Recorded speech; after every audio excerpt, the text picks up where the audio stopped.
Sa laing bahin ang pag-ambush mga higala sa mayor sa Sheriff Agwak, Maguindanao. Mismo ang mayor wa pa mahibaw sa insakto gyung motibo ngano nga siya gi-ambush. Why sulti to nang ambush mga higala? Kay bisag siya maoy na nangambush, siya mo'y nigamit og RPG, apan siya gid taon may namatay. Ang mayor makagilaan sakay sa usa ka armored vehicle, buhi mga sukit tigpabinaw. Og ikatulo na nga attempt na ini sa iyang kinabuhi nga gi-ambush kini mao mayor. Di pa gid iyang panahon kasamang Nestor. Kadto hinong nangambush iya na gyud panahon. Kay humans pagpabuto sa RPG amot o nakaigo ba ka to or nakatipsing lang.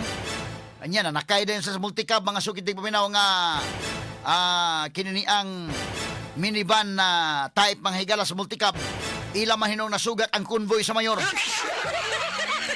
Nasapul hinon sila mga higala pod sa inkwentro. Nakatanig pagtagad rumutaga sa atong paman-uman usab dining atong tulumanon ug inyong tulumanon. Samtang sa laing bahin 18 na ka nakalas, samtang 24 na missing pasa nagpagkalunod sa usa ka ruro vessel sa kadagatan sa Basilan. Og sa pikas bahin katong gusto mahimong milyonaryo karon tuiga, mahimong mutabang kamo pagpangita ni Atong Ang. Kaya doon ay premium 10 million pesos.